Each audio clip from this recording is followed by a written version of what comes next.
গল্পটির কাহিনী এবং চরিত্র শুধুমাত্র বিনোদনের জন্য। এর মাধ্যমে আমরা কোনো আইডলকে ছোট করছি না বা খারাপ নজরেও দেখছি না। এই সহজ কথাটা যদি আপনি বুঝে থাকেন তাহলে এই ভিডিওটি আপনার জন্য, আর যদি না বোঝেন তাহলে এখানে আপনার অমূল্য সময় নষ্ট করবেন না। ধন্যবাদ। সত্যি কতগুলো দিন পার হয়ে গেছে, তাই না? এই স্টোরিটা আমাদের পাঠিয়েছে মালিহা নামের একজন আপু। সে কোন 2022-এর জুলাই মাসে। আর আমরা কি পরিমাণে কেয়ারলেস যে আজ এতগুলো বছর পরে এই স্টোরিটা ফাইনালি ডাবিং করছি। অ্যাকচুয়ালি ভুলটা আমাদেরই ছিল। মাঝখানে এভাবে তোমাদের ছেড়ে চলে যাওয়াটা একদমই ঠিক হয়নি, কিন্তু এখন যেহেতু আবার ফিরে এসেছি তখন আমাদের সব প্ল্যানিং গুলোকে একটু একটু করে বাস্তবে পরিণত করার চেষ্টা করছি, যার প্রথম উদ্যোগই হচ্ছে এই স্টোরিটা ডাবিং। আমরা অনেক আগেই একটা প্রোগ্রাম এনেছিলাম যে তোমরা চাইলে নিজেদের স্টোরি অথবা এককের কোনো ইমাজিনেশন স্টোরি আমাদের পাঠাতে পারো, আমরা সেটা একক ভার্সন, বিটিএস ভার্সন করে ডাবিং আকারে এরকম দেব। তো তখন সুরভি নামের একজন আপু তার বেস্ট ফ্রেন্ডকে নিয়ে একটা স্টোরি দিয়েছিল, যেটা আমরা অলরেডি ডাবিং করেছি, ডেসক্রিপশনে লিংক দেওয়া আছে। আর মালিহা আপু এই স্টোরিটা পাঠিয়েছিল। আমরা জানি না মালিহা আপু এখনো আমাদের স্টোরি দেখে কিনা বা সে এখনো বিটিএস আর্মি ওয়ার্ল্ডে অ্যাক্টিভ কিনা, বাট যদি মালিহা তাবাসসুম আপু আমাদের এই স্টোরিটা দেখে থাকেন তাহলে আমরা খুব খুব করে চাইছি আপনি একটা কমেন্ট করেন, কারণ আপনার স্টোরিটা ফাইনালি আমরা ডাবিং করতে যাচ্ছি। তাহলে আর কথা না বাড়িয়ে স্টোরিটা শুরু করছি। খুবই খুবই সুন্দর লিখেছেন উনি। আর সত্যি কথা বলতে উনি এখানে ইউনমিন ইউজ করেছিলেন, বাট তোমরা তো জানো যে আমাদের চ্যানেলে আমরা ইউনমিন ইউজ করি না, আমরা সোপ ইউজ করি, সুগা আর জেহবকে। তো সেজন্য ওনার কাছ থেকে পারমিশন নিয়েছিলাম। সে অনেক আগে উনি বলেছিলেন ঠিক আছে সমস্যা নেই, আমরা ইউনমিনের পরিবর্তে অন্য কোনো কাপড় ইউজ করতে পারি। তো আমরা সেটাই করছি। তো স্টোরিটা শুরু করা যাক। জিন ও ইয়ঞ্জুন দুজন বেস্টিস, যারা নিজেদের ফ্যামিলির খোঁজ খবর না রেখে তারা কিটি পার্টি করে, আর এই নিয়ে তাদের হাজবেন্ডরা খুবই হতাশায় থাকে। এমনই একদিনের কথা, এই ইয়ঞ্জুন চল আমরা বাইরে থেকে শপিং করে আসি, কালকে তো আমাদের পাশের বাসার ভাবির বাসায় ঝগড়া প্রতিযোগিতা আছে, আর পরের দিন আবার কিটি পার্টি আছে, চল না শপিং করতে যাই। আমি তো যেতাম, কিন্তু আমার না তেমন একটা ভালো লাগছে না বুঝলি। সকাল থেকে অনেক অস্বস্তি হচ্ছে, আর মাথাটাও ঘুরোচ্ছে, আর শুধু বমি পাচ্ছে। আমার সাথেও না তাই হচ্ছে বুঝলি। তাহলে তুই রেস্ট নে, আমিও বাসায় যাই। জি, আজকে না তোমার শপিং করতে যাওয়ার কথা, বাসায় কি করো? রঞ্জন, তুমি কিন্তু লিমিট ক্রস করছো আজকে। আমি আর বোধহয় ভাবলাম তোমার সাথে টাইম স্পেন্ড করবো, বাট তুমি মুডটাই খারাপ করে দিলে। আচ্ছা ঠিক আছে আমার ওয়াইফি, চলো আজকে ঘুরতে যাই। তারপর তারা ঘুরতে চলে যায়, আর জিন কিছু আজগুবি খাবার খাওয়ার বায়না ধরে। নামজিন কি করবে সেও বুঝে উঠতে পারছিল না। তারপর জিনকে আইসক্রিম কিনে দেওয়ার পর জিন শান্ত হয়। এই কিছুদিন পর জিন ও ইয়ঞ্জন ভেবে নেয় তারা আজ প্রেগন্যান্সি টেস্ট করবে। যেমন ভাবা তেমন কাজ, এবং সারপ্রাইজিংলি তাদের দুজনেরই পজিটিভ আসে। সকলে খুবই খুশি হয়। আজ জিন ও ইয়ঞ্জনের একসাথে ডেলিভারি হবে। সুখবরের আওয়াজ শোনা যায়। বাচ্চাদের কান্নার শব্দে সুবিন ও নামজনের বুকের ভিতরটা কেঁপে ওঠে। তারা প্রায় 8 ঘন্টার জন্য কোমায় চলে গিয়েছিল। তাদের সন্তানরা অপরূপ সুন্দর, যে কেউ দেখে প্রেমে পড়ে যাবে। জিনের যমজ সন্তান হয়েছে, একজন ছেলে আর একজন মেয়ে। ইয়ঞ্জনের একটি মেয়ে হয়েছে। জিনের ছেলের নাম রাখা হয় জাংকুক, আর মেয়ের নাম রাখা হয় জিমিন, আর ইয়ঞ্জনের মেয়ের নাম রাখা হয় তে। এইভাবেই তাদের সুখের 10টি বছর কেটে যায়। এখন তে, জাংকুক আর জিমিন একই সাথে ক্লাস 6-এ উঠবে। তারা খুবই ভালো বন্ধু। তাদের আরেকজন ফ্রেন্ড আছে, তার সাথে তাদের কেজি ক্লাসে পড়ার সময় দেখা হয়। সেই মেয়েটির নাম হচ্ছে আইয়ু। আজ তাদের ক্লাস 5-এর লাস্ট ডে, মানে আজ রেজাল্ট দিবে। প্রতি বছরের মতো এবারেও তারা 3জন টপ করেছে, কিন্তু এতে তে একটুও খুশি নয়, কারণ কিছুদিন আগে তার বাবা মা তাকে একটি দুঃখের খবর জানিয়েছে। সেটা হলো তারা জেহবের কাছে চলে যাবে, অস্ট্রেলিয়া। এই কথাটা তে জাংকুক ও জিমিনকে বলার সাহস পাচ্ছিল না, তাই সে আর বলেনি। আজ তেদের ফ্লাইট দুপুর 1টায়, কিন্তু জাংকুক আর জিমিন তাদের দাদু বাসায়। তে খুবই ভেঙে পড়ে, কারণ সে যাওয়ার আগে একবারও তাদের বেস্ট ফ্রেন্ডদের দেখতে পারবে না। কিন্তু কিছু তো আর করার নেই। কিছুক্ষণ পর তারা সকলকে বিদায় দিয়ে এয়ারপোর্টের উদ্দেশ্যে রওনা হয়। এই সময়টাতে মনে হচ্ছিল যে তের বুকটা আর কিছুক্ষণ হলেই ফেটে যাবে। সে তার বাবা মাকে অনেকভাবে বুঝিয়েছে, কিন্তু তার বাবা মা তার কথা শোনেনি। শেষমেশ তাকে অস্ট্রেলিয়া যেতেই হয়। অস্ট্রেলিয়ায় গিয়ে তে ও জেহবের একমাত্র ছেলে বুগমের খুব ভালো ফ্রেন্ডশিপ হয়। আজ তে গ্রাজুয়েশন কমপ্লিট করলো। আজ সে অনেক খুশি, কিন্তু সে জানতো না তার জন্য একটা দুঃখের খবর অপেক্ষা করছে। সে বাসায় এসে জানতে পারে তার সাথে বেগমের বিয়ে ঠিক হয়েছে। কিন্তু তে কখনোই বেগমকে ফ্রেন্ড ছাড়া আর কোনো কিছু ভাবেনি। কিন্তু তার কথা আর কে শোনে। একদিন রাতে বেগম হঠাৎ করে তের বাসায় আসে এবং সে সরাসরি তের রুমে চলে যায়। কিন্তু বেগমকে দেখে রাগে ফসফস করতে থাকে। তখন বেগম থেকে শান্ত করে বলে, জানি তুমি আমার উপর রাগ করেছো। সত্যি বলতে এই কথাটা আমি আজকেই জানতে পেরেছি, তাই আমি দৌড়ে তোমার বাসায় চলে এসেছি। আমিও তোমাকে শুধুমাত্র একজন ফ্রেন্ড হিসেবে দেখি, আর কিছুই না। আমি আমার বাবা মাকে অনেক বোঝানোর চেষ্টা করেছি, কিন্তু তারা আমার কথা শুনতেই যাচ্ছে না। এখন আমরা কি করতে পারি? আচ্ছা, তাহলে তো আমরা আমাদের দেশে ফিরে যেতে পারি দুজন একসাথে। ওখানে তো তোমার অনেক ফ্রেন্ড আছে, তাই না? ওদের বাসায় না হয় আশ্রয় নেবো, আমরা কিছুদিন থাকবো ওখানে। Begum, are you crazy? তোমার কাছে কি টাকা আছে? বা আমার কাছেও তো কোনো টাকা নেই যে আমরা সেটা দিয়ে দেশে যাব। আরে ব্রো, চিল। বেগম থাকতে প্যারা কিসের? আমরা দুজন কয়েকটা টিউশনি করে টাকা জমাবো, সেইটা দিয়ে টিকিট কিনবো। বুদ্ধিটা খারাপ না। ওকে, কালকে থেকে আমরা আমাদের প্ল্যান অনুযায়ী কাজ শুরু করব। আগামী 3 মাসের মধ্যে আমাদের টাকা জমাতে হবে, নাহলে আমাদের জীবন পুরোই শেষ। বাট প্রথমে আমাদের এনগেজমেন্টটা তো কোনোভাবে আটকাতে হবে। তো আমরা করবো কি? আচ্ছা, ওই দিন আমরা দুজনেই একটা অজুহাত দিয়ে বাড়ি থেকে বের হবো, তারপর সারাদিন বাইরে থাকবো। এরপরে আবার যেদিন এনগেজমেন্টের অনুষ্ঠান ঠিক হবে ওই দিন আমরা আবার সেই একই কাজ করব। প্রতিবারই আমরা বাড়ি থেকে বাইরে থাকবো, ঠিক আছে? বলুদে বলে কি? আমরা যদি এরকমই প্রত্যেকবার করতে থাকি তাহলে তো আমাদের ঝাঁটা পেটা করবে। তাও ঠিক।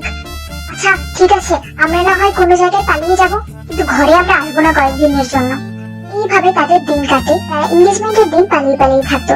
কয়েকদিন পর বাসায় ফিরতে যখন তাদের সেই পরিমাণে বকা খেতে হতো, কিন্তু তারা তো তারা নিজেদের মতো থাকতো। শেষমেশ তাদের অপেক্ষার দিন শেষ হয়ে আসে। আজ তে ও বেগম দেশে ফেরার জন্য টিকিট বুক করেছে। তাদের ফ্লাইট আর একদিন পর রাত 3টায়। প্রিয় বেগম বাসায় এসে গোছগাছ শুরু করে দেয়, যা দেখে তাদের বাবা মা একটু অবাক হয়, কিন্তু তারা মিথ্যে বলে সেই বিষয়টা এড়িয়ে যায়। ফাইনালি আজকে তারা দেশে যাবে, আর কিছুক্ষণ পরেই তাদের প্লেন ছেড়ে দেবে। তারা আজ খুবই কষ্টে বাসা থেকে পালিয়ে এসেছে। এতে তাদের যে কত লাফালাফি করতে হয়েছে তারা শুধুমাত্র তারাই ভালো জানে। 2 দিন পর তারা দেশে পৌঁছায়। এখন আসল কথা হলো, এর তো তার বাসার অ্যাড্রেস মনে আছে, কিন্তু সে ভুলে গেছে যে কোন রাস্তা থেকে কোন রাস্তা দিয়ে যেতে হবে। আর বেগম, সে তো ছোটবেলা থেকেই বিদেশ চলে গিয়েছিল, তাই সে কিছুই চেনে না। ওই দে, কিছু মনে আসছে তোর? আচ্ছা, আমি যদি অ্যাড্রেসটা মুখে বলে যাই তাহলে তো আমরা পৌঁছে যেতে পারি, তাই না? ওই বলদি, এতক্ষণ বললি যে তোর কিছুই মনে আসছে না, তো এই কথাটা আগে বলতে পারলি না? আমরা কি হেঁটে হেঁটে যাবো নাকি? আমরা তো গাড়ি নিয়ে যাবো, তো ড্রাইভারকে বললেই তো সে নিয়ে যেতে পারে আমাদের। হ্যাঁ, তাও তো ঠিক, আমি তো ভুলেই গিয়েছিলাম। তারপর তারা একটা গাড়ি বুক করে। এরপর তে তার বাসার সামনে যায়। তে যখন তাদের দারোয়ানকে জিজ্ঞেস করে যে জাঙ্কুকরা কোথায় থাকে, তখন দারোয়ান বলে, ওরা তো এখন নিজেদের ফ্ল্যাট কিনে ওইখানে চলে গিয়েছে, ওরা তো আর এই বাসায় থাকে না। আচ্ছা, আপনি কি আমাদের অ্যাড্রেসটা দিতে পারবেন? তারপর দারোয়ান তাদের নতুন বাসার অ্যাড্রেস দেয় এবং তারা জাঙ্কুকদের ফ্ল্যাটের সামনে এসে পৌঁছায়, কিন্তু বাসায় কেউ ছিল না ওই সময়। তারপর তে মনে পড়ে নামজন একটি ইউনিভার্সিটির প্রফেসর। তো তে বেশি সময় নষ্ট না করে সেই ভার্সিটিতে চলে যায় এবং দেখে নামজন একটি ক্লাস নিচ্ছে। তাই তারা দুজন নামজনের জন্য ক্লাসের বাইরে অপেক্ষা করতে থাকে। নামজন যখন ক্লাস থেকে বের হয়ে আসছিল তখন তে নামজনের কাছে এসে বলে, আঙ্কেল, আমাকে চিনতে পারছেন? না মামুনি। তুমি কে? তোমার নাম কি জানতে পারি? আঙ্কেল, আমি তে। ওমা, কখন এলে মামুনি? তোমার বাবা মা কোথায়? এরপর তে আর এমকে সবটা খুলে বলে। এরপর জিজ্ঞেস করে, আচ্ছা আঙ্কেল, আন্টি কোথায়? ওনাকে তো দেখলাম না, পুরো বাড়ি তো ফাঁকা। আসলে মামুনি, তোমার আন্টি হৃদরোগে মারা গিয়েছে, যার কারণে জিমিন বাসায় থাকলেও কেউ বুঝতে পারে না যে কেউ আছে।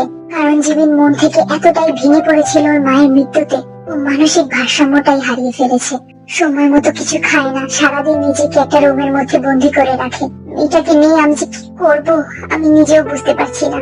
ডাক্তার দেখিয়েছি, বলেছিল ওকে মানসিক হাসপাতালে নিয়ে যেতে, কিন্তু আমি ওকে বাসায় রেখে দিয়েছি। একটা মাত্র মেয়ে, কিভাবে ছাড়ি বলো?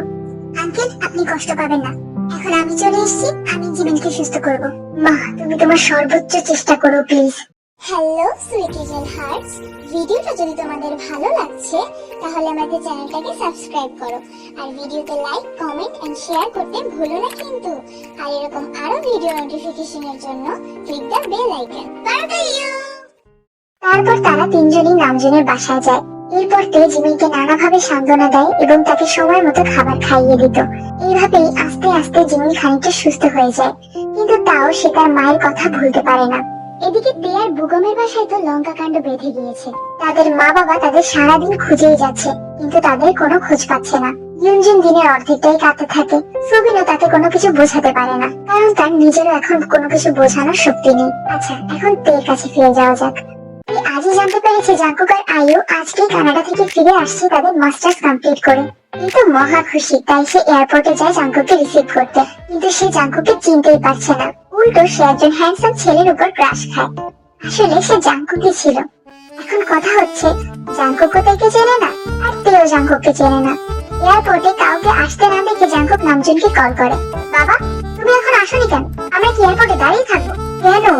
আমি তো তোকে পাঠিয়েছি, তুই কি দেখছিস না? বাবা, আমি তোর চেহারা এখন চিনতে পারছি না, কি করবো বলো? তুমি চলে এসো তাহলে। জাঙ্কুক মনে মনে বলল, তাহলে মহারানী দেশে ফিরেছেন, এখন তার ফাইনালি সময় হয়েছে দেশে ফেরার, তাই না? একদম ভালোভাবে তাকে ইগনোর করবো, দেখবো তার কতটা ধৈর্য আছে। আচ্ছা ঠিক আছে, আমি জিমিনকে পাঠাচ্ছি। তারপর জিমিন এয়ারপোর্টে পৌঁছায় এবং তারা দুজন মিলে জাঙ্কুককে পিক করে। হঠাৎ করে জিমিনের সাথে এয়ারপোর্টে একটি ছেলের ধাক্কা লাগে এবং তখনই জিমিনের মনে লাড্ডু ফোটা শুরু করে, কারণ ছেলেটি দেখতে খুবই সুন্দর ছিল। অনেকদিন কেটে গেল কিন্তু জাঙ্কুক একবারও তের সাথে কথা বলেনি। এতে তো তের মাথা সেই লেভেলের হট। এই বেটা, তোর জন্য আমি পালিয়ে এলাম আর তুই আমাকে ইগনোর করছিস? আরে ভাই, আজব তো। তুমি এসেছো কেন? আমি কি তোমাকে আসতে বলেছিলাম নাকি? আজব। ওকে, কালকে আমি অস্ট্রেলিয়া চলে যাব, তারপর আমি বুগমকে বিয়ে করব, আর তুই শুধু চেয়ে চেয়ে দেখবি। অন্যদিকে বুগম এসব কথা লুকিয়ে লুকিয়ে শুনছিল এবং আস্তে করে তেকে ডাকে। কি হয়েছে? আমি না কাল রাতে আয়ুকে পালিয়ে গিয়ে বিয়ে করে ফেলেছি। কি বললি তুই? তুই আজকে শেষ আমার হাতে।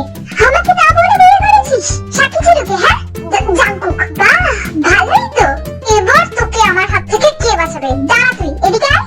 তারপর বুগম সেই জোরে দৌড় দেয় এবং তেও বুগমের পেছনে পেছনে দৌড়াতে থাকে। ওরা যখন দৌড়াচ্ছিল ওদের সাথে জিমিনের ধাক্কা লাগে। জিমিন তখনও সেই ছেলেটার কথাই ভাবছিল। হঠাৎ ধাক্কা খাওয়ায় জিমিনের মনে আবার লাড্ডু ফেটে ওঠে, কিন্তু পরে জিমিন খেয়াল করে যে এটা তো সেই ছেলেটা না। তখন তার মনটা আবার খারাপ হয়ে যায়। তখন তে জিমিনকে জিজ্ঞাসা করে, তোর কি হয়েছে বলতো? জিমিন তেকে সব খুলে বলে। তখনই তের মাথায় একটা নাম আসে, ইউনো। তে জিমিনকে সেই ছেলেটি ইউনোর ছবি দেখাতে জিমিন মাথা নাড়ায়। তখনই তে বলে যে জিমিনের সাথে তার খুব তাড়াতাড়ি বিয়ে হবে। জিমিন তো শুনে মহা খুশি। কিছুদিন পর হঠাৎ দেখা যায় জিমিনের জন্য পাত্রপক্ষ এসেছে। নামজন তের প্ল্যান সম্পর্কে সবই জানতো, তাই সেও এই বিয়েতে রাজি হয়ে যায়। কিন্তু এখানে প্লট টুইস্ট হচ্ছে, জাঙ্কুক জানতো না পাত্রপক্ষ জিমিনের জন্য এসেছে। সে জানতো তেকে দেখার জন্য ছেলেপক্ষ এসেছে, তাই সে তো মনে মনে অনেক বেশি রেগে আছে। আর এই রাত তে ছাড়া আর কে দেখে? গায়ে হলুদের আগের দিন রাতে জাঙ্কুক ইউনোকে ডেকে আনে এবং ইউনোকে পাম্পট্টি দেওয়া শুরু করে। ইউনো, জানো আমার একটা সুন্দরী বোন আছে, সে দেখতে অনেক বেশি সুন্দর, লিস্ট এর থেকে অনেক বেশি সুন্দর। এত সুন্দরী মেয়ে তুমি আর জীবনে পাবে না। তো তুমি তাহলে ওকে বিয়ে করো। ওকে বিয়ে করার কি দরকার? ও একটা শাকচুন্নি, ওকে বিয়ে করার কোনো দরকার নেই। তখনই তুই সেখানে আসে নাটকটা একটু বাড়িয়ে দিতে। কি গো আমার হবু জামাই, কেমন আছেন আপনি? ওয়েট, আমি তো জিমিনের হবু জামাই। তখনই জাঙ্কুক খুশিতে সেই জোরে একটা লাফ দেয়। বোকা লোক একটা, তোকে এখন আবার খেয়ে ফেলতে ইচ্ছে করছে। তুই আমার পুরো প্ল্যানটা নষ্ট করে দিলি। তো মিস্টার জিয়াং জাঙ্কুক আমাকে পাওয়ার কথা শুনে খুব খুশি হচ্ছে, তাই না? অনেক বেশি। ও ইউ